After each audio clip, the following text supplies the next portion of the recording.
Buenos días a todos, bienvenidos a esta nueva conferencia del primer trimestre del 2023 de Visan. Este inicio de año ha sido realmente complicado, ha sido un inicio de año lleno de trampas y de situaciones realmente complicadas. Pero la principal de ellas a destacar es la que ponemos aquí en portada, que ha sido la quiebra de entidades financieras.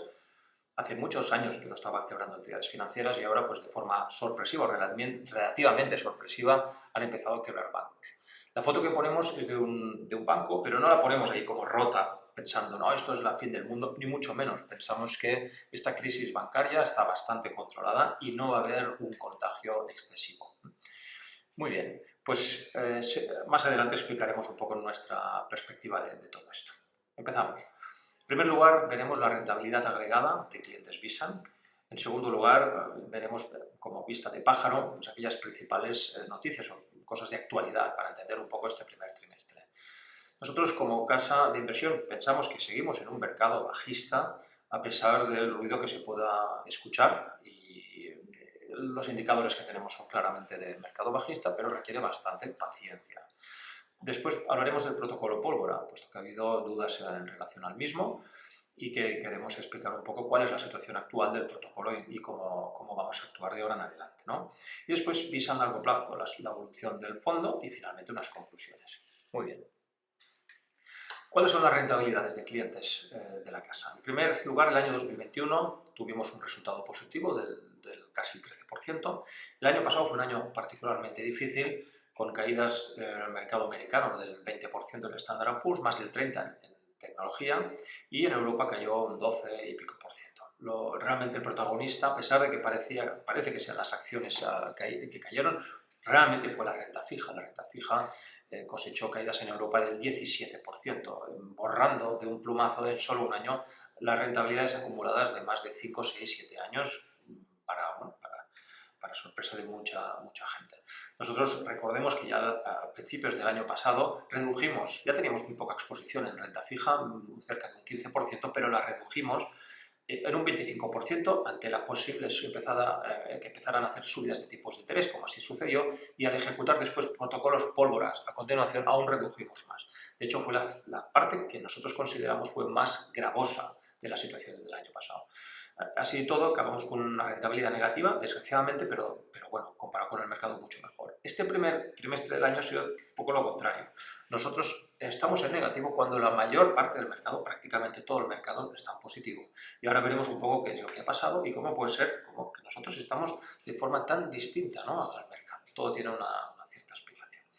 Muy bien, a nivel de distribución seguimos exactamente igual. No hemos modificado absolutamente nada y estamos en una situación de expectativa. Muy bien, vemos la rentabilidad que ha habido en este primer trimestre, ¿no? Vemos la evolución y vemos como, por ejemplo, nosotros estando negativo, el índice europeo ha subido un 13%, que es una enorme subida. El índice americano pues, ha llegado al 7-8% de Standard & Poor's, el IBEX un 12%. El IBEX empieza a levantar cabeza después de una década en la que hemos estado fuera, ahora empieza a mostrar fortaleza. Bueno, pensamos que es posible que en estos próximos años España vuelva a ser un sitio donde invertir, pero aún queremos esperar un pelín más. En el caso de la vivienda española ha subido, está muy bien, y además pensemos que ha habido en muchas zonas del mundo, especialmente Estados Unidos, en las zonas más calientes del mercado inmobiliario allí y también en Holanda o en Alemania o los nórdicos, países nórdicos, como han tenido importantes retrocesos en sus activos inmobiliarios, ¿no? Ya comentamos que España, al no haber participado de esta burbuja de estos últimos años, ha permitido que comparativamente sea un mercado muy atractivo para inversores extranjeros y, de hecho, a nivel internacional, España es de los países que mejor se ha comportado. Un poco era nuestra expectativa.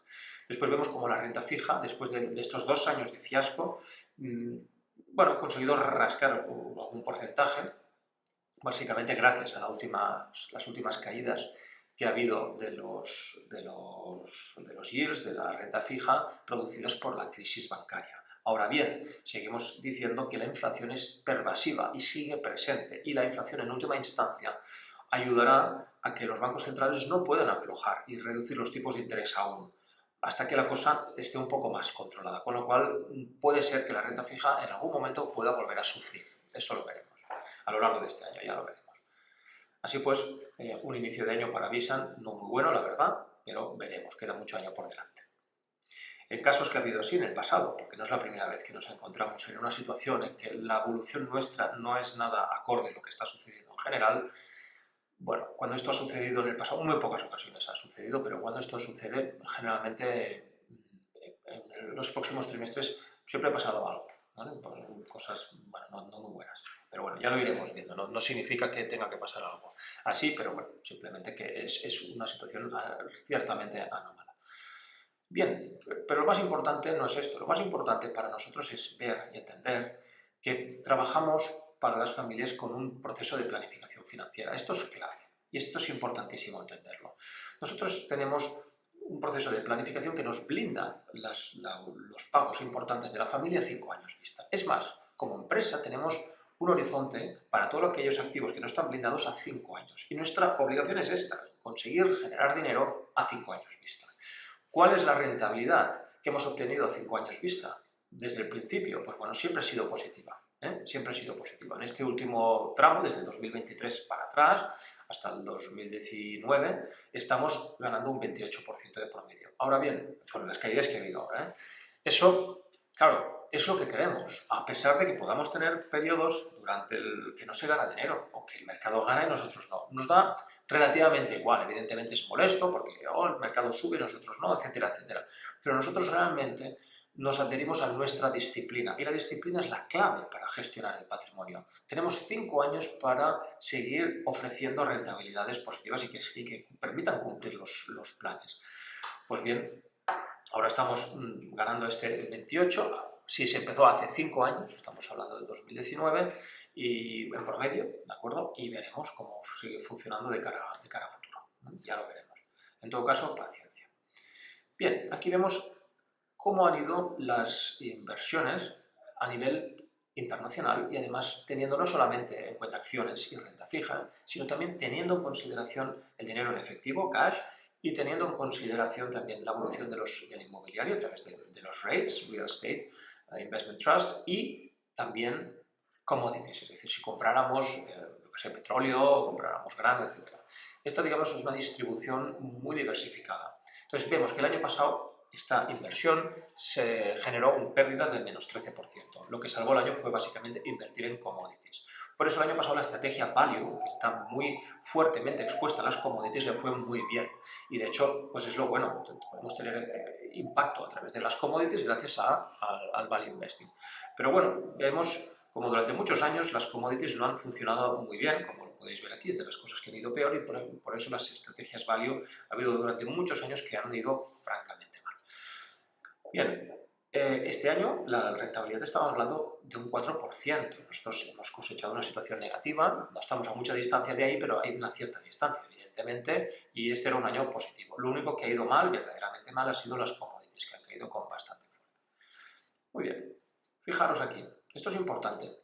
Fijaros que nosotros somos una casa de inversión que estamos invertidos sobre todo a nivel factorial, es decir, explotamos ineficiencias del mercado basadas sobre todo en la psicología, la avaricia, el miedo, etcétera, ¿no? Y que los podemos resumir en este tipo, ¿no? Qualities, que nosotros llamamos grandes marcas, momentum, value, no utilizamos luego volatility, pero es una de las estrategias más usadas, etcétera. Vemos que a nivel de multifactor casi siempre está en positivo, puesto que siempre hay algún factor que le va bien. Nosotros tenemos exposición en casi todos ellos. ¿Qué ha ocurrido este primer trimestre? No ha funcionado nada. Esto es muy raro también, es una situación muy complicada y de hecho nos ha impactado muy negativamente. Curiosamente, no ha ido nada bien. ¿Qué ha ido bien? Solo los índices. Los índices han funcionado bien y veremos posteriormente, han funcionado bien por la sobreexposición de rentabilidades en pocas compañías, lo que casi siempre es indicador, es un indicio de problemas futuros, generalmente. Lo que no podemos decir es cuándo, pero sí que muestra enorme fragilidad. Pues fijaros, esto ocurre muy pocas veces, pero puede pasar. Pero en este caso, en este primer trimestre, nos ha ido todo mal. Y bueno, un poco nosotros hemos ido en consonancia con esta situación, desgraciadamente. Muy bien, empezamos a analizar las cosas a vista de paja. Empezamos por el Nasdaq, ¿no? Este índice, que fue el que principalmente se benefició de la enorme liquidez que generaron los bancos centrales a raíz de la pandemia, subió de forma abrumadora. Parecía que no tuviera fin las empresas tecnológicas, que todo sería tecnología en el futuro y bueno, la parte industrial pues quedó totalmente denostada. En este sentido, pensamos que las valoraciones que se llegaron a producir eran de burbuja y, bueno, pues posteriormente, a partir del año 2022, el tope ya fue en noviembre del 2021, empezó a corregir con muchísima fuerza, principalmente por la llegada inesperada de la inflación. La inflación, que nosotros ya estuvimos comentando aquí en abril del 2020, que haría su llegada por políticas monetarias y también por problemas de suministro, pues efectivamente empezó a tomar fuerza de forma importante durante el 2022. Ya empezó en 2021, pero en 2022 empezaron a tomar los bancos centrales cartas en el asunto. Esto implicó subidas muy fuertes de tipos de interés y parar de un plumazo políticas de quantitative easing y políticas de tipos de interés negativo que se produjo en Europa, no en Estados Unidos, de forma histórica, de muchísimos años atrás tuvieron que pararlo, porque la inflación lo obligaba. En este sentido, las empresas tecnológicas empezaron a tener un drenaje importantísimo de liquidez en el mercado que les impactó directamente, con caídas del 30 hasta un 30 y pico por ciento. ¿Vale? Esto en 2022, desde el máximo del 2021 hasta el mínimo que hubo en 2022. ¿Qué ocurrió? En 2023 ha empezado este año, con lo que llamamos el January Effect, es decir, el efecto enero. En enero se produce como un cambio, ¿no? O sea, todas las empresas que cayeron más en el año pasado son las que en enero suelen tener un mejor comportamiento. Nosotros éramos conocedores de esta situación, pero no pensábamos ni sospechábamos que hubiera un January Effect tan virulento y salvaje. Aún así, pensamos, bueno, esto se va a volver a corregir y poner en su sitio, como así empezó desde febrero, con las consiguientes caídas. Pero ¿qué ocurrió? Llegó las primeras quiebras bancarias y esto lo cambió todo. Curiosamente, con la entrada de las quiebras bancarias, lo que produjo fue que la gente entró en pánico, esto se reflejó en los tipos de interés y se reflejó en muchas zonas y empezó el mercado a llevar todo el dinero a las grandes empresas tecnológicas, las grandes corporaciones tecnológicas, como un refugio, llevando las valoraciones de las mismas a niveles, desde nuestro punto de vista, totalmente insostenibles.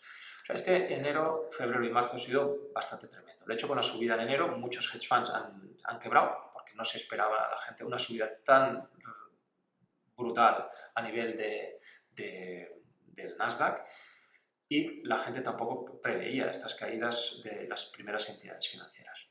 Pues bien, la concentración masiva que ha habido en las empresas tecnológicas como valor refugio, que ha habido ahora en marzo a partir de la quiebra, pues no es para nosotros nada positiva. Veremos, ¿no? Pero fijaros aquí cómo vemos las 10 principales compañías tecnológicas en la crisis.com tuvieron un comportamiento pues, geométrico. Esto es típico de burbuja. Llega un momento que se produce una base y a partir de ahí se dispara de forma brutal. Cuando se produce la base ya las cosas ya suelen haber crecido muchísimo, pero llega un momento, un tipping point, una situación puntual que ocurre algo, en este caso hubo la quiebra de Long Term Capital y ¡pum!, se disparan las acciones de forma extraordinaria, llegando a un máximo. Este máximo a partir de ahí empieza a caer y generalmente hay un proceso de digestión, hay una caída bruta, un proceso de digestión inicial, que suele estar por encima de la base y luego pues, la caída. Y luego se recupera. ¿Qué pasó? Pues curiosamente, después de la gran crisis del 2008, las 10 principales empresas tecnológicas, que no son las mismas, pero han cambiado algunas, las 10 principales vuelven a tener un comportamiento similar. ¿Pero qué ocurre? Que en el punto de la burbuja del .com llegaron a tener no llegaron al 30% del PIB americano. Pero en cambio ahora vemos que las 10 corporaciones principales ahora mismo han llegado hasta más del 50% del PIB, es decir, una concentración de riqueza en muy pocos títulos, que esto para nada es bueno ni halagüeño. Nosotros pensamos que esto es extremadamente peligroso y que estamos a todas luces inmersos en una burbuja tecnológica de las grandes empresas de gran capitalización. Además, parecía que esto se iba pinchando y es normal que siga cayendo, pero vemos que la quiebra de entidades financieras ha paralizado esta caída, puesto que la gente se ha refugiado otra vez en tecnológicas. Veremos lo que ocurre, pero pensamos que es muy probable que siga el proceso de bajada, puesto que esto es bastante o muy insostenible. Este gráfico es muy interesante. Está reflejando la evolución del Standard & Poor's desde el principio de este trimestre, En la línea negra oscura, esta más gruesa, es la evolución del Standard & Poor's 500. Y esta parte franja rosada es la contribución a la rentabilidad del índice por estas 8 principales empresas. El gráfico anterior poníamos 10, ahora las 8 primeras. Bueno, pues más o menos es la misma idea, ¿no? Vemos como el January Effect acaba el top se produce el 2 de febrero, acaba enero, y ya las cosas empiezan a recolocar, empieza a corregir, y de repente llega la crisis bancaria. La crisis bancaria hunde las cotizaciones, pero vemos como el dinero, ya la mayoría de dinero estaba ya en las grandes corporaciones, la gran rentabilidad a principios de año venía de estas grandes corporaciones, pero se exacerba esta situación. Fijaros que llega un momento, cuando viene la crisis bancaria, que las 492 otras mayores empresas de Estados Unidos, que son las mayores del mundo prácticamente, están en conjunto en negativo, perdiendo dinero, y además una vez se supera la situación de crisis bancaria, fijaros cómo el índice vuelve a subir, pero prácticamente toda la subida viene fruto de estas grandes corporaciones. Es decir, el resto de compañías levanta algo la cabeza, pero sobre todo el dinero y la liquidez va a estas grandes corporaciones, dando la situación actual de que prácticamente todo lo ganado en lo que llevamos de año en el índice de Standard & Poor's es estas 8 compañías y el resto está apenas en positivo. Esto para nosotros es indicativo de que el mercado está en una situación frágil, bastante frágil, y creciendo la situación de fragilidad. Muy bien, vemos aquí como Silicon Valley Bank quebró. Claro, coge por sorpresa a mucha gente, más que nada porque hacía muchos años que no estaban quebrando entidades financieras y a ver qué pasará. La gente tiene en la memoria, pues en el año 2007-2008 que empezaron a quebrar bancos, Bear Stearns, Lehman Brothers y en 2008 y que empezaron y siguieron una oleada enorme de quiebras bancarias y hacía mucho tiempo que, pues, que no quebraban entidades financieras y eso pues produce cierto pánico. Vemos como el sector de bancos regionales americano, que es donde está el Silicon Valley Bank, se ha desplomado. A ver, las caídas que hubo ya en 2007 a 2009 fueron del orden del 50%, un poco más.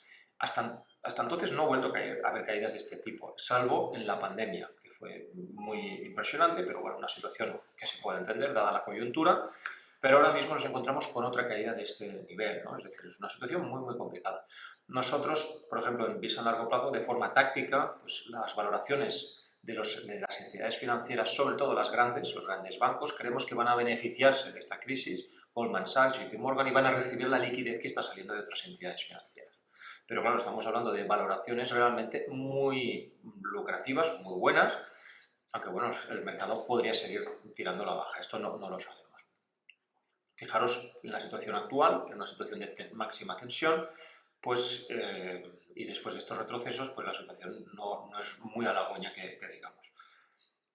Además vemos la caída de Credit Suisse. Credit Suisse, banco histórico de más de 150 años, esta es una entidad, que la nueva víctima.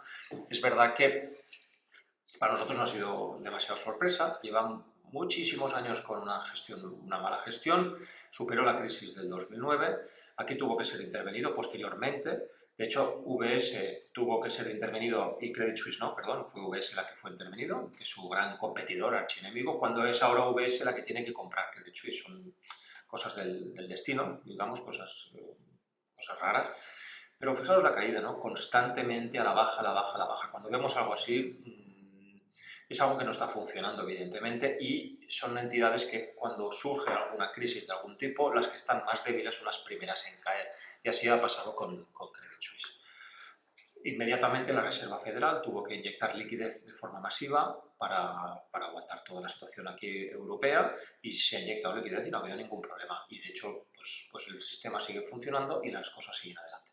Pero claro, ¿qué ha estado pasando, no? La situación es harto compleja. Pensemos que venimos de una situación en que los tipos de interés eran negativos, en Europa, en Estados Unidos eran muy bajos, prácticamente cero, y que empiezan a subir. Claro, empiezan a subir un poco los bancos centrales a regañadientes, porque durante el 2021, que ya venían las primeras presiones fuertemente inflacionistas, no hicieron caso, dijeron, no, esto es transitorio, no vamos a hacer nada. Cuando vieron que no, que esta inflación estaba para quedarse, es cuando cambiaron de parecer y empezaron a hacer subidas importantes en los tipos de interés.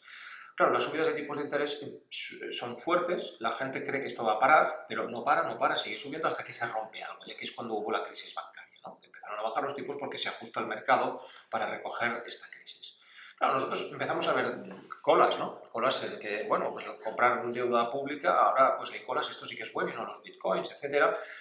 Y cuando esto empieza a ser masivo, no nos gusta. De hecho, nos gusta ver si hay colas o no según qué tipos de activos, porque generalmente estamos hablando de topes o máximos, ¿eh? No sabemos si los yields pueden seguir subiendo, pero lo que sí sabemos es que el comportamiento humano suele ser bastante, eh, bueno, bastante habitual en todas las crisis, burbujas, etcétera, y bueno, es un gran indicador para nosotros. Aquí vemos el tipo de interés del bono americano a un año vista. Pensemos que esta subida que ha habido ha sido muy importante. Aquí vemos datos desde el 14 hasta el 2023 y cómo esta subida ha producido la rotura de entidades financieras. ¿Qué ha ocurrido? Bueno, durante la pandemia lo que hubo es una entrada masiva de liquidez por parte de los bancos centrales. La situación fue de tal excepcionalidad que tuvieron que inyectar liquidez. Pues esta liquidez muchísima fue a parar a las cuentas corrientes, ¿de acuerdo? De entidades financieras. Y las entidades se encontraron de repente con entrada masiva de liquidez. Bancos profesionales lo que hacen es gestionar muy bien esta liquidez, pero cuando hay bancos de menor tamaño o generalmente mucho peor gestionados, lo que hacen es, con esta liquidez, por ejemplo en el caso de Silicon Valley Bank, lo invirtió en renta fija gubernamental americana, pero a muy largo plazo, o a largo plazo. ¿Qué ocurrió? Que con la subida de tipos de interés, esta renta fija empezó a perder dinero, bastante dinero. Como legalmente no tienen que reportar las pérdidas hasta que tienen que vender, el problema vino cuando bueno, muchas empresas tecnológicas que entraron en crisis durante todo el 2022 empezaron a sacar dinero, necesitaban cash para tirar adelante sus operaciones, ¿no? Además, Bitcoin implosionó, etcétera, etcétera, o sea que hubo muchos problemas y mucha gente empezó a sacar dinero. Problema que cuando sacaban dinero tenían que llegar a un punto en que tenían que empezar a vender aquellos activos que habían invertido debido a la burbuja de depósitos que hubo el año anterior y que tenían que empezar a reportar pérdidas. Y esto es como el Mary Poppins, ¿no? Que de repente no me dan el penique y de repente, ¡pum!, salta una humareda y como hoy en día todo es electrónico, dale el clic y saca el dinero, etcétera, y todo es rápido, pues nada, en menos de una semana pues el banco pues quedó fuera de circulación. Entonces, bueno, fijaros hasta qué punto las cosas son bastante salvajes. El primer mes, el Nasdaq con subidas extraordinarias por el January Effect dejó fuera de circulación a varios hedge funds. En marzo hubo la crisis de varias entidades financieras y posteriormente vemos lo siguiente, unas caídas y unas subidas muy fuertes en los tipos de interés. Estas caídas y subidas de tipos de interés tan salvajes produjeron también otras quiebras de otros hedge funds. Pensemos lo siguiente, esto es un índice de cómo es de volátil la renta fija. El índice VIX es un índice que mide la volatilidad del Standard & Poor's 500 y el índice MOVE mide la volatilidad de la renta fija. Y aquí vemos cómo en momentos de estrés financiero pues, se dispara. Aquí hubo pues, la quiebra de Long Term Capital y aquí, por ejemplo, en otros momentos también hay situaciones muy complicadas, la quiebra de WorldCom, la guerra de Irak y aquí vemos, por ejemplo, la crisis enorme que hubo en 2008, ¿no? Fijaros, en la pandemia hubo otra vez una situación de mucho pánico en los mercados de renta fija y después en la situación actual se disparó de forma persistente y este último movimiento de tipos de interés, ¡pum!, llevamos un punto de máximos 3, que ha producido nuevas quiebras. Por ejemplo, aquí tenemos a Adam Levinson, una persona realmente extraordinaria a nivel de mercados. Ya en el año 2007 o 2008 ganó un bonus, la empresa, el hedge fund donde estaba, le pagaron 150 millones de libras para que se quedara, porque se podía ir a otro sitio, para que se quedara 3-4 años más, que así hizo. Luego montó su propia empresa y gente de primerísimo nivel, gente acostumbrada a surfear el mercado de renta fija de forma extraordinaria, pues en una semana quebró. Es decir, la situación, si a la gente realmente brillante le pasan estas cosas, o sea, es un mercado muy peligroso. Claro, de esta subida de tipos de interés, pues fijaros, los tipos de interés en perspectiva, ¿no? Esto es desde el año 72, vemos como esta subida que vemos aquí es la de las hipotecas a 30 años. Y Estados Unidos llegó a pasar de pagar un 2 y pico, no llegaba al 3% hasta un 7%, y bueno, pues la sensación es que el mercado de Estados Unidos de vivienda implosionaría. Es cierto que ha corregido y ha corregido bastante, pero no están entrando en la situación de barrena que mucha gente preveía, ¿no? Una crisis salvaje, etcétera, etcétera. ¿Por qué? Pues nosotros pensamos que la crisis actual no es la misma que la que hubo en 2007-2008. La gente tiene presente la última y dice, no, no, esto va a ser como la crisis inmobiliaria americana. Digo, no, no va a ser lo mismo, porque hay un factor que antes no estaba, que aquella fue una crisis de deflación y esta es una crisis de inflación y tienen comportamientos muy distintos. Y es importante entenderlo. Con lo cual, estamos llegando a unos tipos de interés que, lejos de ser imposibles, pues bueno, son los que durante más de 40 años Estados Unidos ha financiado sus hipotecas, de hecho a tipos superiores. Y Estados Unidos tuvo el baby boom, tuvo una expansión constructora enorme durante toda esta época, con tipos del 6 y del 7, y no pasó absolutamente nada. A lo que voy, que lo difícil es absorber esta subida, pero una vez se absorbe, y Estados Unidos es muy dinámico a nivel de absorber los impactos y los shocks, tanto de oferta como de demanda, pues se estabiliza y sigue funcionando. ¿Vale? Claro, aquí vemos, por ejemplo, muy interesante, es un gráfico en el que vemos qué porcentaje en distintos países, qué porcentaje están a tipos fijo o variable en las hipotecas. Estados Unidos es el 95% a tipo fijo. Ahí, sorpresas, hay las pocas, porque tú cierras una financiación, la cierras a tipo fijo y te olvidas. Tú ya te has hecho un cálculo de lo que tú puedes llegar a ganar y ese importe, este recibo que vas a recibir el banco, hablando de, oye, vas a tener que pagar tanto dinero para pagar la hipoteca, se mantiene permanentemente igual. Con lo cual hay sorpresas pocas. Pero claro, en muchos países no hay esta cultura de tipo fijo. Por ejemplo, vemos en España, tenemos históricamente, pues ahora estamos cerca de un 60 y pico % en tipo variable. Pero bueno, al menos no llega al 40% en tipo fijo. Toda esta gente se salva. Y los que están en tipos variables, recemos para que tengan hipotecas antiguas o que hace ya muchos años que se hicieron, y estos tampoco sufrirán tanto. ¿Vale? Los que van a sufrir son gente que ha hecho hipotecas a tipo variable recientemente. Entonces, nosotros ya conocéis en la casa nuestra política desde ya el año 2018, cuando vimos que los spreads entre los 30 años a los 2 años en España se ajustaron de forma masiva, que era un momento clarísimo para poner todas las deudas e hipotecas que hubieran todas pasadas a tipo fijo, como así hemos hecho. Y eso ha sido pues, un gran consejo que hemos hecho, a pesar de bueno, pues, que hemos tenido mucha incomprensión y mucha, bueno, pues siempre ir un poco a la contra de lo que hace la mayoría pues suele ser difícil, pero creemos que ha sido un gran consejo a la vista de lo que está empezando a suceder ahora mismo. Este gráfico también te muestra la deuda de los países que tienen las familias con el dinero que dispone la familia en porcentaje, ¿no? Y aquí vemos cómo el esfuerzo viene de gente pues, que tiene que hacer un gran esfuerzo a nivel de estar muy endeudados respecto a sus rentas, ¿no? Países como Suecia, Dinamarca, Luxemburgo, son los que nosotros pensamos que están de forma... O sea, la situación es bastante más complicada a nivel inmobiliario. Pero es que además vemos, por ejemplo, Holanda, que tiene casi todo es tipo fijo, con lo cual vemos un riesgo relativo, pero Suecia la vemos en una situación francamente débil. Fijaros que tiene un porcentaje altísimo de renta variable y además las familias ahí se han endeudado de forma masiva. Otra forma de verlo, vemos España. Aquí la situación de burbuja que hubo en su día, todo el mundo se endeudó, las familias de forma brutal, pero ha habido un desapalancamiento importantísimo y este desapalancamiento ha seguido ahora de forma extraordinaria. Yo por eso en el mercado español ya hace años que decimos no, vale la pena seguir invirtiendo porque no vemos aquí sintomatología de burbuja como sí vemos en otros países y encima pues la situación de las familias está muchísimo más saneada. Antiguamente todo el mundo decía tipo variable en España, pero gracias a Dios, pues ha ido cambiando cada vez más a tipo fijo y esto, pues en situaciones de estrés como las de ahora, va a permitir aguantar muchísimo mejor. Muy bien. Otro tema que nos importa mucho y además es muy relevante es ver qué relación hay entre las ganancias,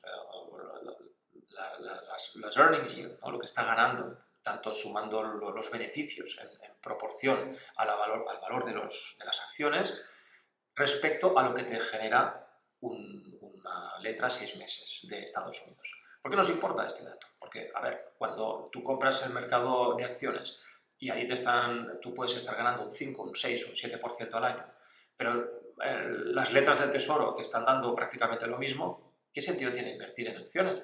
Si no vale la pena correr tanto riesgo total, ganas prácticamente lo mismo, pero lo tienes seguro cada año, ¿no?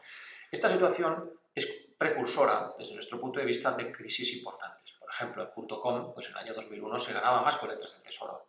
Y esto efectivamente vemos que del 2001 2002 pues, hubo una situación muy compleja a nivel de los mercados de acciones, ¿no? Después vemos que volvieron a subir los tipos de interés y que un año y pico más tarde hubo toda la gran crisis, ¿no? Que hubo en 2008, etcétera, etcétera. También vemos aquí como la subida de tipos de interés que hubo también fue hasta cierto punto precursor de lo de la pandemia. O dicho de otro modo, no es que fuera precursor, pero que la situación se estaba haciendo cada vez más frágil. Pero finalmente vemos actualmente cómo se toca en estos momentos. El diferencial es cero entre lo que se están ganando las empresas a nivel bursátil y lo que se genera con los bonos del Estado, ¿no? Americano en este caso. Estos son señales de precaución y alarma, lo que nosotros decimos, mejor ir con cuidado. Claro, a corto plazo, bueno, todo el mundo, he subido, bajado, nosotros decimos ya, pero es que cuando vemos cosas de este estilo, y además no se sucede con total rapidez, ¿vale? No es, el tiempo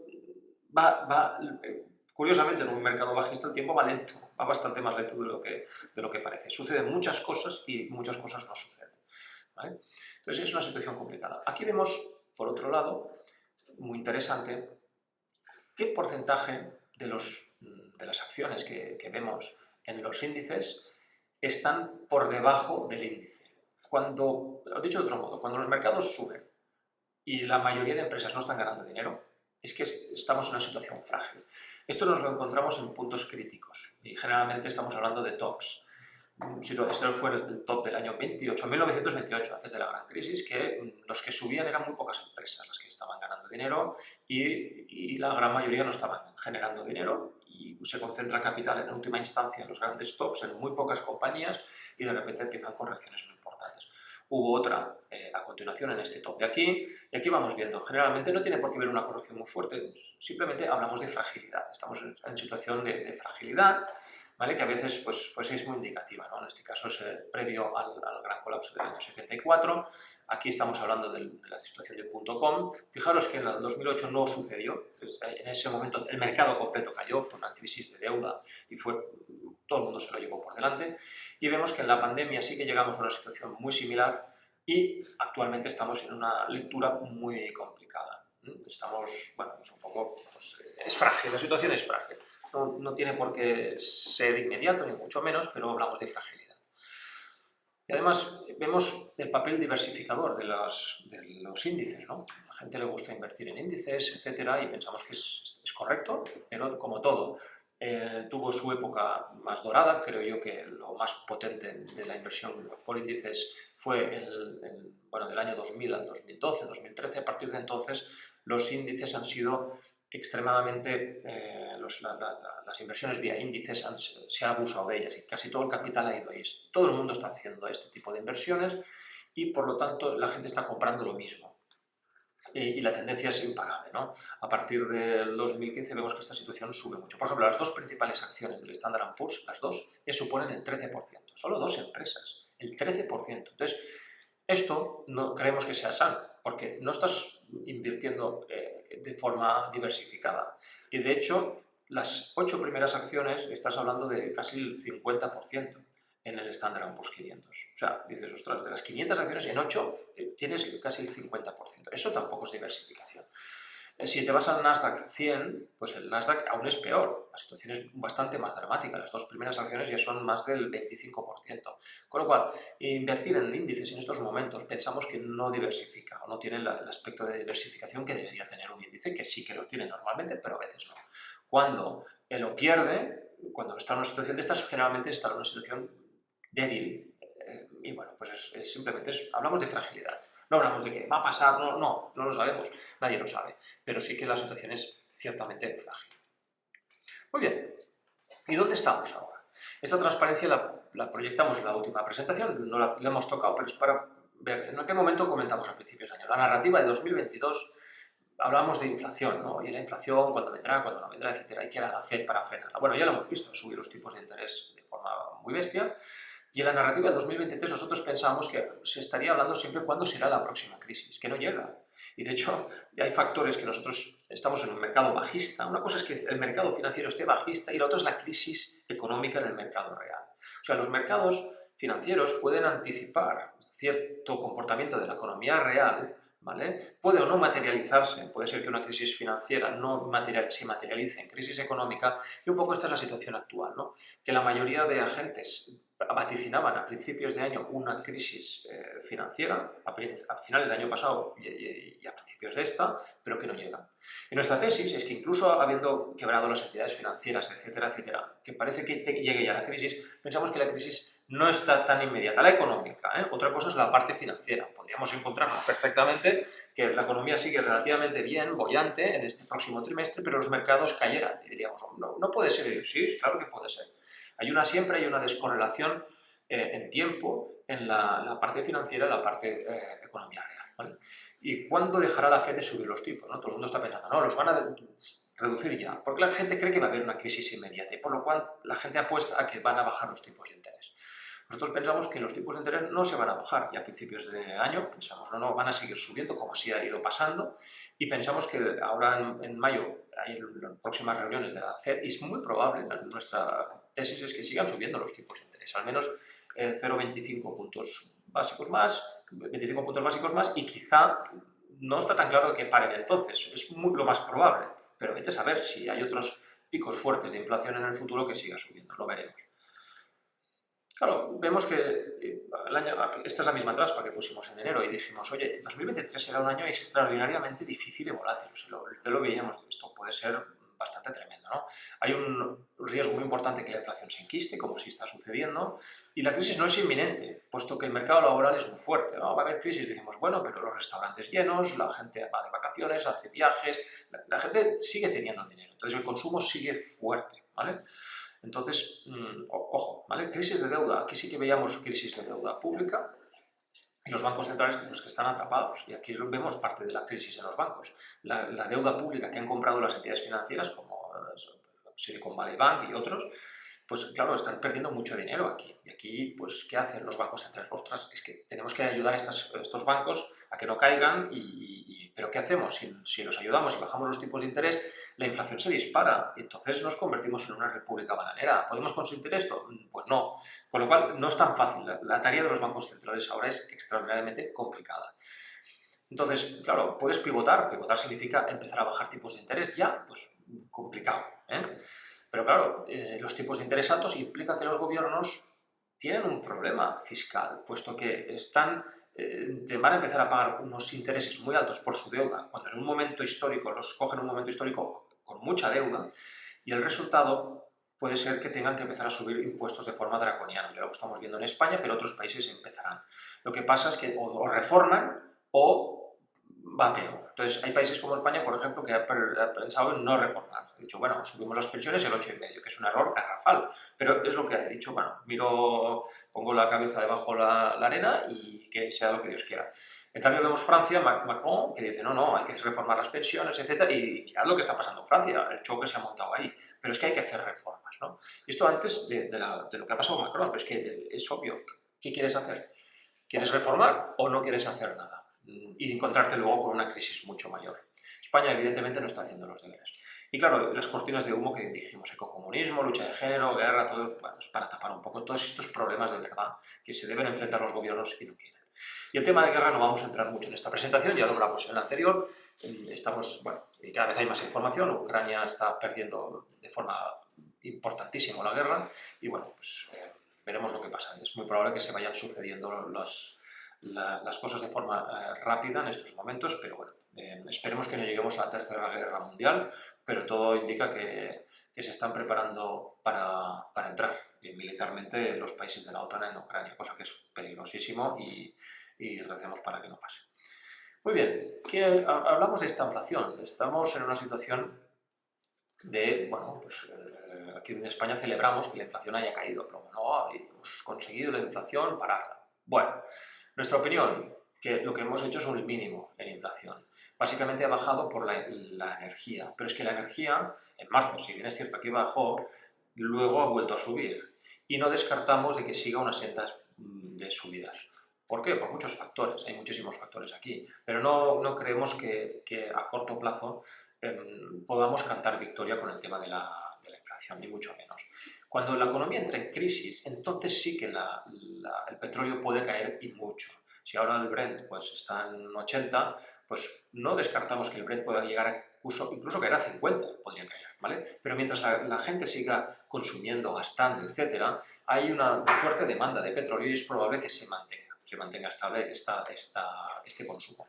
Con lo cual, podemos encontrarnos que sorpresivamente en abril, los datos de abril, la revisión de la inflación sea al alza. Y digan, ostras, ¿no estaba tan controlada la inflación? Pues no. ¿Dónde lo vemos esto mejor? Pues en la subyacente que quitamos el efecto de la energía y también de productos alimenticios no procesados, pues ahí procesados, pues aquí, ¿qué es lo que vemos? Que no está cayendo y sigue siendo bastante alta. Esta disparidad, que la subyacente es muy superior a la general, ojo, cuidado, porque las familias no solamente, la energía es un factor evidentemente, pero la comida es otro, y la comida se está disparando de forma importante. Muy bien, aquí vemos lo mismo, ¿no? A nivel ya europeo, como esto es americano, perdón, que la subyacente se está estabilizando y en cambio la core, ¿vale? La headline, o sea, la general que hablamos aquí, está cayendo, ¿no? Y hay sintomatología. Va todo perfecto, se está bajando la inflación y decimos, ojo, ojo, porque no es tan obvio. Hasta que no entremos realmente en crisis, que no descartamos que entremos relativamente pronto, pero la económica, no la financiera, no nos olvidemos, no mezclemos los temas, ¿vale? Es importante tenerlo presente. Y esto es la europea. Europa, Banco Central Europeo está en una situación bastante peor, abusó mucho más de los tipos de interés negativos y lo que ha producido es que está en una situación mucho peor.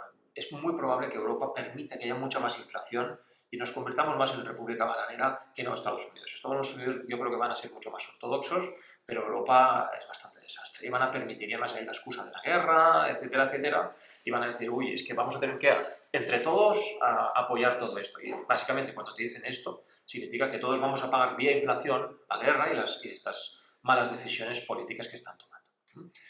En fin, nada nuevo, que no veamos. Pues bien, ahora mismo pensamos que estamos en un mercado bajista, es nuestra tesis fundamental. Pues esto es muy discutido y, bueno, pues habrá gente que opine como nosotros o no. Bueno, es la opinión de la casa. Cuando estamos en un mercado alcista, los activos no tienden a ser volátiles, tienden a ser poco volátiles, hay poca volatilidad en el mercado. Esto es característico de un mercado alcista. Las cosas van bien, todo va tirando adelante y los activos son poco volátiles. En cambio, nosotros, en un mercado alcista, hemos de ir a apostar fuerte. ¿Por qué? Porque al haber poca volatilidad hemos de apostar y ser agresivos a la hora de invertir porque es cuando las probabilidades van a favor, el viento sopla a favor nuestro. Y son momentos para ganar mucho dinero, con lo cual tener exposiciones muy fuertes en renta variable tiene muchísimo sentido, ¿vale? ¿Qué pasa? Que cuando viene un mercado bajista, los mercados bajistas se caracterizan por tener mucha volatilidad. Ya lo estamos viendo en tipos de interés, lo estamos viendo en muchas cosas. Han quebrado muchas entidades, bancos, hedge funds, etcétera. ¿Por qué? Por la enorme volatilidad que está viendo en tipos de interés, en acciones, muchos en energía, etcétera, etcétera.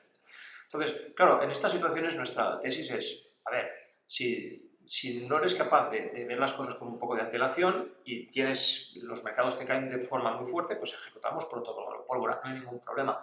Ahora bien, hemos de intentar que nuestras inversiones no sean tan volátiles. Es de ser precavido. No estamos diciendo vamos a ganar hasta el último céntimo, el último euro. Pensamos que es mejor quedarnos un poco atrás, ¿vale? Y no estamos hablando de situación dramática, que estamos perdiendo la camisa. Simplemente dejamos de ganar un poco de dinero, ¿vale? En el caso de que efectivamente el mercado bajista tenga alguna rotura muy seria posteriormente, ¿vale? Y esto es el coste, digamos, de oportunidad que nosotros estamos tomando en estos momentos. Por eso, fijaros que en este primer trimestre las cosas han ido muy bien para el mercado, en apariencia. Bueno, en apariencia no, en apariencia han ganado dinero y nosotros no, ¿vale? Pero veremos, simplemente decimos un toque de prudencia, no vamos a ganar hasta el último euro. Desde el 2009, ¿vale? Todas las crisis han sido salvadas, entre comillas, con intervenciones de los bancos centrales. Esto ha ayudado mucho a parar las caídas. Claro, con la situación de inflación que hay actualmente, los bancos van a intervenir con inyecciones de liquidez, pero no pueden propasarse como antes. ¿Por qué? Porque es que hay inflación. Y si se propasan, saben que van a producir muchísima más inflación y esta es una generación masiva de pobreza. Pensemos que la inflación llega a un cierto límite que no tiene control, no se controla. y se te desmadra. Y puedes llegar a situaciones como Argentina o Venezuela, que básicamente son países perdidos. La única manera de salvar este tipo de países son con reformas profundísimas y con cambios de gobierno absolutos, ¿vale? Pero visto hoy por hoy es extraordinariamente complicado en estos dos países.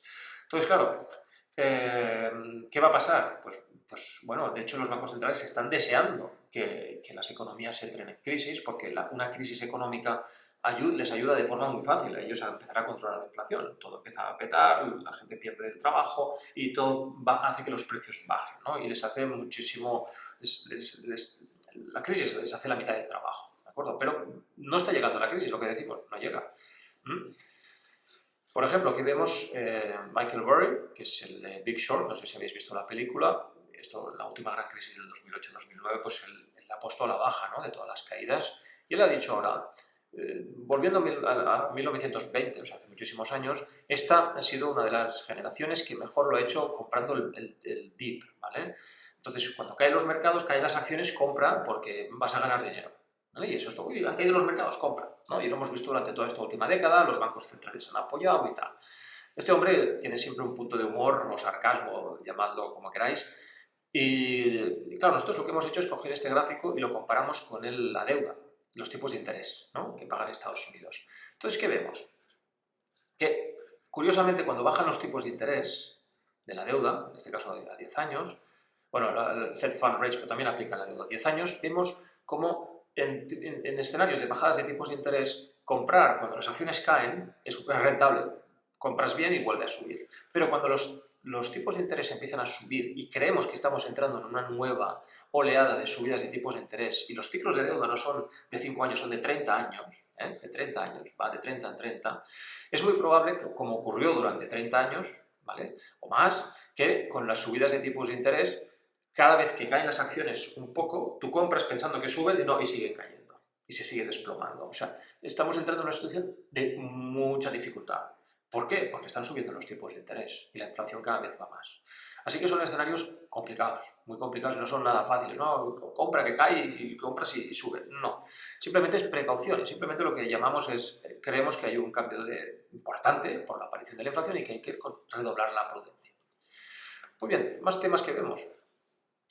Esta línea negra que vemos aquí son los earnings per share de las acciones del mercado americano, son los beneficios por acción. Y aquí vemos la tasa de cambio, más en positivo, que están ganando dinero respecto a años pasados, y estos negativos que están entrando en pérdidas. Bueno, no en pérdidas, que están perdiendo, perdón, que es que están ganando menos.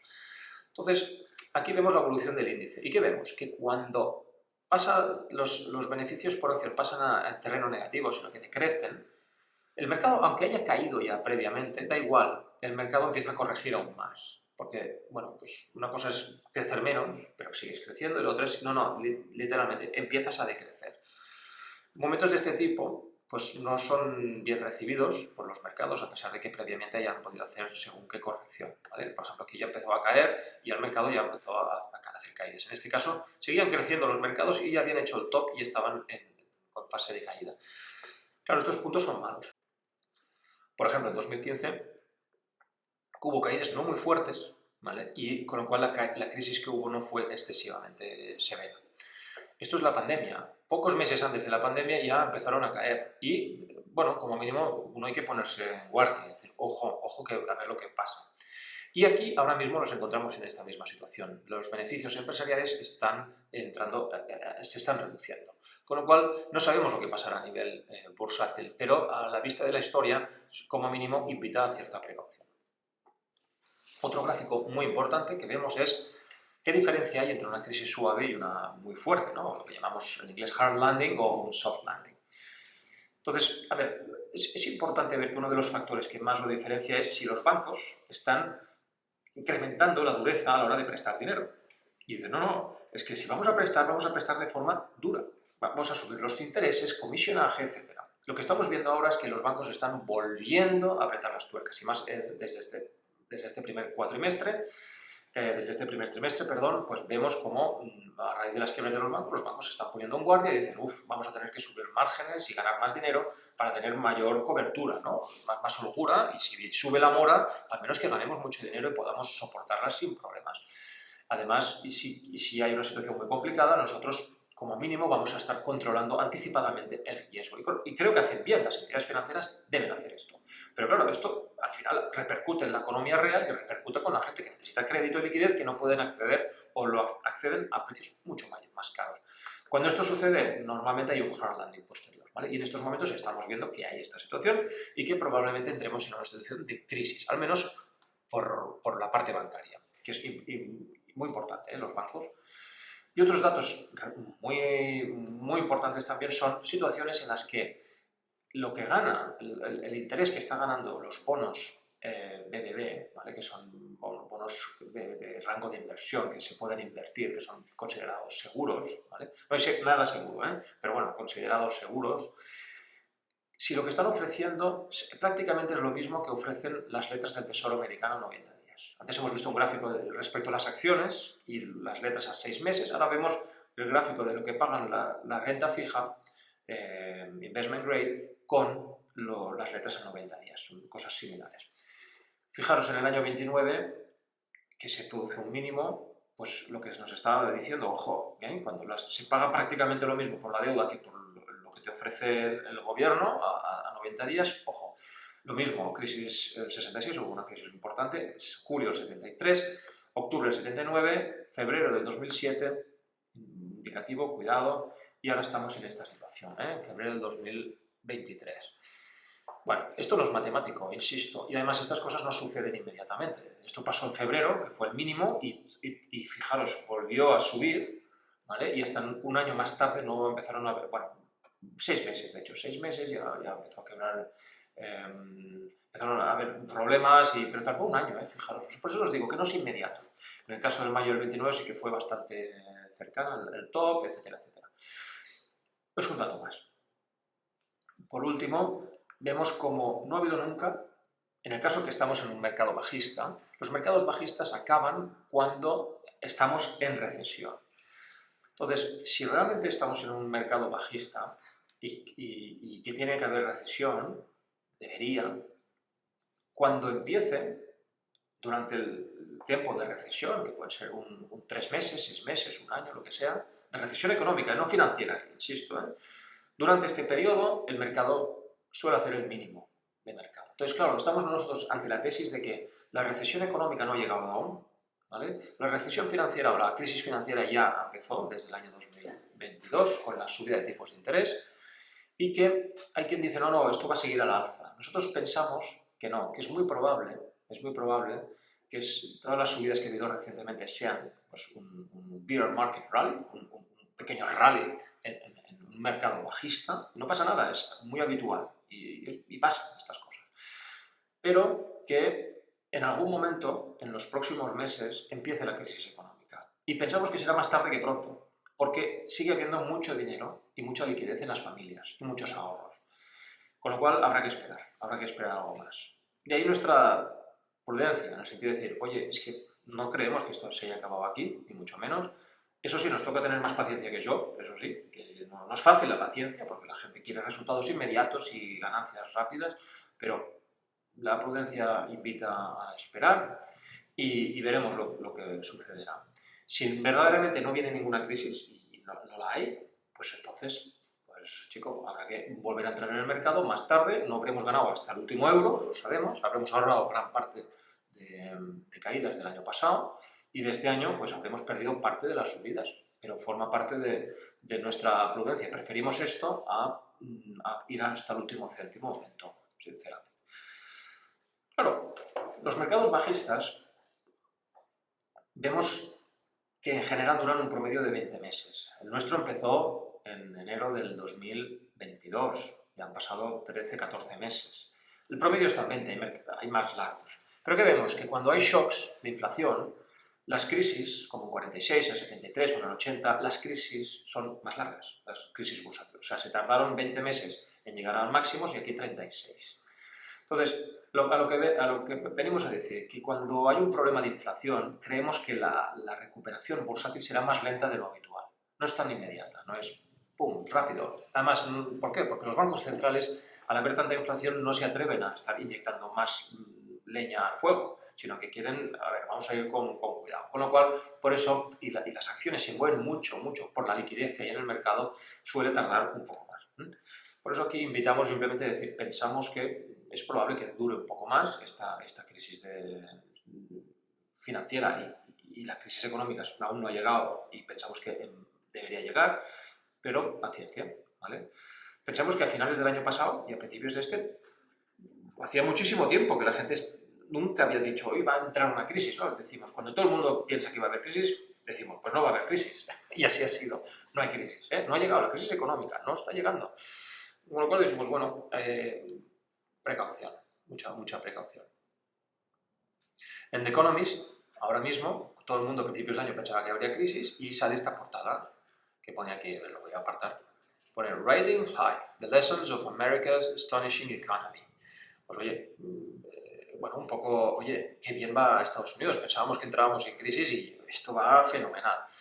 Este tipo de portadas a nosotros ya nos ponen guardia, ¿no? Cuando ya la sacan pecho, pensamos, uy, pues quizás está más cerca la crisis económica de lo que pensamos, ¿no? Nuestra opinión es, quizá llegue de golpe entre el tercer trimestre y el cuarto trimestre, ya lo veremos. ¿Por qué? Estamos viendo que hay un exceso de ahorros desde la pandemia que es probable que se agote de cara al verano. Además hay todo el problema del techo de deuda en Estados Unidos que se está solucionando ahora, pero va a ser probablemente bastante disruptivo en los mercados financieros. Lo que implica políticas fiscales más restrictivas, se va a pagar mucho más tipos de interés por la deuda americana, con lo cual van a dar menos dinero a las familias, con lo cual se acabó las políticas de COVID, etcétera, etcétera. Además, la cuenta de tesorería general de Estados Unidos está casi vacía, tienen que rellenarla, y rellenarla significa sacar recursos del sistema para rellenar la tesorería, lo que también drenas liquidez al sistema y que el desempleo puede empezar a subir. Ya estamos empezando a ver sintomatología, una mala sintomatología en el mercado laboral, pero no es suficiente. Pensamos que sigue teniendo una fuerza impresionante y que está empezando a dar los primeros síntomas, pero sigue fuerte. Y mientras la economía americana, el consumidor americano, siga fuerte con ahorros, etcétera, y hasta que no se los gaste, se los acabe, pues la cosa seguirá funcionando. No es previsible una recesión, pero que empieza a dar sintomatología de que queda tiempo por delante, pero no es aquello de no va a haber crisis, no, se va a retrasar. Y además, vamos siempre con la misma idea, ¿no? De que esta crisis bancaria va a ser la misma que la última gorda, ¿no? Que esto va a ser una crisis de bancos y pensamos que más que una crisis de deuda, esto va a ser una crisis de valoración de activos. Esto significa que sí que es verdad que va a haber más crisis en bancos y van a quebrar más bancos. Cuando hay cualquier crisis, siempre quiebran bancos. Pero no va a ser el epicentro del problema. Pensamos que el epicentro van a ser más inversiones inmobiliarias comerciales o el boom que han tenido private equity, como BlackRock, Blackstone, Apollo o KKR, ¿no? Ahí en el mundo del private equity es donde se han hecho, desde nuestro punto de vista, más, bueno, se ha abusado más, ¿no? Y ha sido una gran burbuja. Además, vemos que tampoco están actualizando los NAV como debería. Las valoraciones, como no están obligados a poner precios de mercado realmente, pues tampoco están informando de toda la situación que tienen dentro de sus carteras. Y bueno, no dicen nada, un poco como el Silicon Valley Bank. No dices nada, tienes unas pérdidas contables enormes en el banco, no dices nada porque no te obligan a sacar el dinero hasta que pase algo y nunca uno sabe nada cuándo va a pasar. Pero ahí vemos un gran riesgo, ¿no? Ya veremos si se materializa o no. Ojo, que no estoy diciendo que pase nada, simplemente que ahí vemos enormes riesgos. En fin, y pasamos al protocolo pólvora. Porque vemos que el Eurostoxx, que es el índice que hemos tomado siempre de referencia, ha llegado a máximos. Y decimos, oye, ejecutamos un protocolo pólvora aquí y aquí, el índice ha subido, nosotros no estamos ganando dinero, pero en cambio el índice está en máximo. En primer lugar, este índice lo hemos utilizado siempre al ser un índice con caídas, generalmente se anticipa a los índices mundiales. Nos interesa anticiparlos. Bueno, vamos a ver el resto de índices que hay en el mundo un poco para ver en qué situación estamos, porque pensamos que no es momento de desnotar el protocolo pólvora. En primer lugar, el S&P sigue, bueno, le faltaría subir un 16% más para llegar a máximos. Claramente está mostrando una situación de, bueno, no hemos recuperado el top y no es momento de revertir el protocolo. El Dow Jones, 3/4 de lo mismo. Sí que es cierto que no ha caído tanto, pero tampoco le falta subir bastante. O sea, va más o menos sobre la mitad de las caídas. Le falta bastante. Con lo cual, en este sentido, esta parte americana no la vemos clara. El Nasdaq, que es el índice tecnológico, le falta subir muchísimo. Y de hecho, esta subida que veis aquí es del January Fed, pero pensamos que se está empezando a agotar y aún le queda mucho recorrido al alza, que no está subiendo. El Russell 2000, las 2000 primeras empresas americanas, o sea, pensad que los índices que mejor van son las que tienen pocas acciones y las más gordas tecnológicas, pero a las que empiezas ya a coger las 2000 primeras, peor va el índice. Y aquí vamos a apartarnos. Fijaros, no está levantando cabeza. Las 2000 primeras empresas americanas, es que ya está subiendo, que va, no levanta cabeza. Y esto es harto peligroso, lo que decíamos, que no está participando la gran masa de la economía de empresas, no están participando de subidas, para nada. Con lo cual, ojo, en este sentido, no estamos en una situación de decir volvemos a máximos, tal, no. Después, vemos aquí en Japón, diríamos, bueno, ¿cómo están los japoneses? Pues igual, el top que hicieron no estamos viendo máximos. Vamos a ver los chinos y asiáticos, porque en Hang no solamente cotizan chinos, también hay otros países.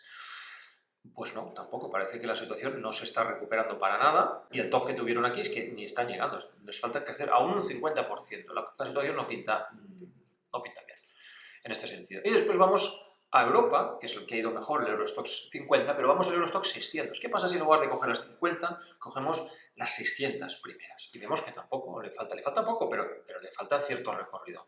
No podemos decir, ya está todo hecho y vamos otra vez a máximos. No. Y si cogemos el MSCI World, que quizá ahora es el índice que mejor definiría nuestra política de inversión en estos momentos, le falta bastante. O sea, de la caída más o menos ha recuperado la mitad, pero es que le falta un tramo enorme para llegar a máximos y poder decir vamos a revertir el protocolo. De ahí que digamos, prudencia, esto no está hecho para nada. El mundo, mirando en su globalidad, en un montón de empresas, índices, etcétera, nada invita a decir, no, el mercado ya está subiendo en un bull market. Pensemos que un bull market, cuando se produce en muchos países a la vez y que participa la gran cantidad de empresas. No participan 3 o 4 o 10. Es la gran mayoría de empresas participan del bull market. Si no, no estamos hablando de un bull market sano y saludable. Muy bien. Y para terminar, comentaremos qué tal ha ido el fondo Visa a largo plazo. Un poco a la vista de todo lo que hemos ido comentando, la prudencia con la que vamos y las decisiones que hemos ido tomando. Este año llevamos una caída del 3%, dolorosa, porque vemos que el mercado sube y nosotros no. ¿Qué tal nos ha ido? El Factor Investing hemos ganado un 6%. Y el Factor Investing dinámico, que es nuestra parte táctica, hemos perdido un 5%. En total llevamos un -3%. Y aquí vemos las proporciones. Hemos estado aproximadamente en estos últimos meses un 40% en invertidos y el otro 60% en cash, ¿vale? Y cuando vimos que esta parte que vemos aquí, que es grandes marcas, que es sobre todo la parte tecnológica, cuando hemos visto que se estaba completamente disparando la parte tecnológica en este primer trimestre, hemos querido cubrirnos mejor porque es que lo veíamos que esto era un riesgo excesivo en el mercado, ¿vale? Con lo cual, es verdad que ahora a corto plazo no nos está yendo bien, pero esperemos. Estamos en un mercado bajista, pensamos, como hemos ido explicando ahora, y preferimos picar de cautos. Hemos tenido movimientos durante todo este tiempo y hemos ganado dinero con las operaciones de largo que hemos hecho. Por ejemplo, movimientos en energía que nos han supuesto bastante dinero, aunque cabe hacer la mención especial que cuando el día 10 de marzo, un momento muy crítico del mercado, se desplomó la semana siguiente toda la energía, que las acciones cayeron aproximadamente un 15%, nosotros el viernes anterior, al ser dinámico, tenemos la posibilidad esta de movernos con rapidez. Lo vendimos todo y lo compramos 5 días más tarde con los mismos títulos con un 15% más barato. Al iniciar la crisis bancaria redujimos exposición en energía para no tener una sobreexposición larga, por lo que hablamos de prudencia, pero compramos bancos, los grandes bancos, JP Morgan, Morgan Stanley, Goldman Sachs, etc. En un momento un momento que nadie las quería, ¿no? Pero pensamos que son entidades muy potentes, que dudamos que empiecen a quebrar una tras otra y que su nivel de solvencia es encomiable. Ahora mismo vemos que el factor mejor es Value Investing. A pesar de que en este primer trimestre ha sido un desastre, nosotros estamos posicionados donde pensamos que hay más valor en estos mismos, la parte táctica, que es en Value Investing y en empresas de pequeña capitalización, que es lo que ha sido más denostado y que tiene actualmente mayor dificultad, ¿no? Y nos estamos cubriendo ante posibles caídas importantes en tecnologías, por lo que decimos de la concentración. Este es un poco el racional. Yendo un poco más atrás, la situación que nos ha ido muy en contra en Visa es desde el 30 de septiembre del año pasado. En estos 6 meses vemos como un índice como el Nasdaq pues ha llegado a subir un 20%, vemos como el Standard & Poor's ha subido un 16%, Europa, el Eurostock 600, que es como el S&P 500, ha subido un 20%, ¿vale? El índice que más ha subido del mundo ha sido el Eurostock 50, que es como la anomalía esta, ¿no? Los índices chinos han subido también del orden del 15, 20%, etc. Desde esta fecha. Claro, nosotros hemos perdido un 2,9. ¿A raíz de qué? Bueno, en primer lugar vamos por los factores negativos. Hemos perdido de este menos 2,9 un menos 11. Y es debido al dólar. Seguimos pensando que tener una exposición, no tener exposición en dólar es peligroso, puesto que estamos en un mundo muy frágil y cuando todo el mundo dice, no, el dólar se va a acabar, pensamos que estamos más cerca de que empiece a tener otra situación de subida importante del dólar. En estos momentos el dólar nos ha impactado muy negativamente al tener una parte considerable en dólar. Por un tema, ya no hablo de especulación, vamos a ganar con el dólar, no, decimos que sí. Por ejemplo, la situación europea se resquebraja y además las grandes crisis vienen de golpe. Esto lo tenemos como una cobertura. Si vienen escenarios catastróficos, el dólar nos ayudará. Mientras, nos puede ir a favor o en contra. Bueno, es lo que hay. Pero si viene un escenario catastrófico, el dólar va a ser algo que va a salvar las familias. Y esto es al final lo que queremos, es como una especie de seguro. Pues bueno, nos ha ido en contra un 6,7%, que no está nada mal. Solo con el efecto del dólar, quitándolo, estaríamos en positivo y sería un resultado pobre, pero sería un resultado, bueno, si nos hubiera hecho a favor mucho mejor, pero solo quitando el factor dólar ya estaríamos en positivo. Después, unos costes de cobertura del 3%. Bueno, pues esto es lo que llamamos el coste de oportunidad, porque pensamos que en estos momentos hay zonas del mercado muy frágiles y pensamos que hay que cubrirse en estos momentos, ¿vale? Y después, costes, bueno, que es lo que cuestan los fondos, pues es un 0,7 en 6 meses. Los tenemos que restar, evidentemente, para dar esta rentabilidad. ¿Qué hemos ganado? Bueno, pues no podría decir, es que no hemos ganado nada. Digo, no, sí. Lo que pasa es que hemos ganado un 8,4 invirtiendo en fondos y acciones. Esto, la inversión promedia ha estado cerca del 40% del fondo. No hemos estado el 95% expuestos, no, el 40%. Y con este 40% de promedio en estos 6 meses, hemos ganado un 20%. O sea, en línea con el Nasdaq, mejor que el S&P, o sea, nos ha ido bastante bien, la verdad. Pero como solo estamos invertidos en un 40%, porque vamos con esta situación de, oye, cuidado, pues el 20% del 40% pues nos ha generado este 8,4% en positivo. Al final, pues sumamos los factores positivos y negativos, pues estamos en esta menos 2,9. Nosotros pensamos que esto sé que es doloroso, pensamos que, ya lo sé, pecaremos quizá de excesiva prudencia, pero tal y como estamos ahora, un trimestre más tarde de haber empezado el año, pensamos que aún hay más riesgos que a principios de año. La cosa aún está mucho más peligrosa y que no conviene para nada. Ahora, pues, venga, pues ahora vamos a ponernos aún más agresivos. Pensamos, hay que esperar un pelín más. Sobre todo de cara a ver cómo evoluciona la crisis económica, de cara a ver cómo el consumidor va funcionando. Pensamos que la inflación va a seguir estando presente, los bancos centrales van a seguir manteniendo los tipos de interés altos y esto inevitablemente provocará más dolor en la economía, alguien va a tener algún problema y que esto acabará desencadenando alguna crisis. Si ahora bajaran los tipos, pues evidentemente pues las cosas se suavizarían, pero lo vemos muy difícil, es difícil que lo puedan hacer con una presión de inflación y con la gente pues todo el día, restaurantes, la cosa funciona, etcétera, etcétera. Esto no es para siempre. Cuando vemos esta situación bollante, no dura toda la vida, todos son ciclos. Y ahora, bueno, estamos en lo duro es lo que estamos haciendo ahora. Cuando las cosas se pongan feas, curiosamente, cuando las cosas empiecen a ir muy mal, para nosotros no será tan duro, ni mucho menos. Lo duro es lo que estamos haciendo realmente ahora, ¿vale? Duro yo creo que con diferencia. Muy bien, pero bueno, es importante que se sepa, ¿no? Que la parte que se ha invertido se ha ganado dinero y muy bien, la verdad que se ha podido ganar dinero bien. Y finalmente, acabamos con las conclusiones, ¿no? Estas conclusiones ya hace más de un año que están y no las cambiamos puesto que creemos que siguen plenamente vigentes. Periodo de estanflación, es decir, con crisis, con inflación a la vez. Con lo cual nos tenemos que proteger con acciones, tierras de cultivo, granjas, metales preciosos, incluso arte, ¿no? Pensamos que hay un cambio de ciclo importante, pasamos de la economía virtual a la productiva, lo que estaba denostado en las grandes empresas manufactureras o la industria, etcétera, pues ahora va a coger relevancia. No digo que la tecnología no la tenga, pero en escenarios de tipos de interés medios y altos, inflación alta, pues la tecnología pierde gran parte de su atractivo económico, ¿no? Un periodo de mucha volatilidad.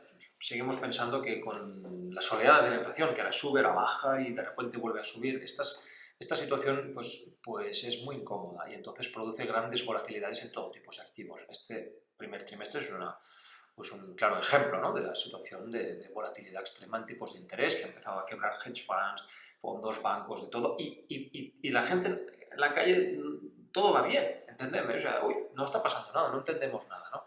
Bueno, no es que no entiendan, pero es que ¿cómo es posible que las cosas vayan mal si nos va bien la economía, tiramos bien el trabajo, las cosas los conseguimos? O sea, es como dos mundos aparte, ¿no? Y es que es así, un poco es así. La deuda gubernamental seguimos pensando que es un grave problema. Somos casa de inversión y de planificación. Si no nos blindamos, es difícil entender lo que estamos haciendo. Cuando uno se blinda, sabe que tenemos un plazo de 5 años para ganar dinero. Y esto es lo que estamos haciendo.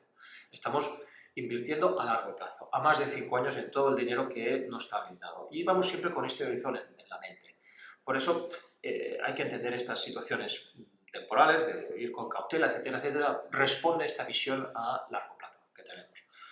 La pandemia está controlada. Este comentario y esta conclusión ahora parece en plan, ¿qué estás diciendo? Pero es que hace un año esto no estaba tan claro, ¿no? La gente se rebelará contra gobiernos. Cuando hablamos de rebelarse, nos referimos a que si ahora, por ejemplo, nos dijeran en España, todos encerrados en casa 3 meses más.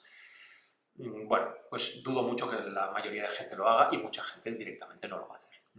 Y la guerra de Ucrania será larga y Europa no la puede ganar. Esto al principio de toda la guerra estamos hablando, ya lo comentamos, y bueno, pues no ha habido una resolución rápida, ni mucho menos, y bueno, yo creo que ya empiezan a haber muchas voces en Europa disonantes del discurso inicial oficialista pro-Ucrania a tope, y ahora, pues bueno, yo creo que se está empezando a ver, bueno, se ha visto que el Nord Stream lo bombardeó Biden, ya está, esto ya se sabe, están empezando a salir tantas cosas que, bueno, y eso que no hemos querido entrar en esta conferencia, en la parte de guerra, pero bueno.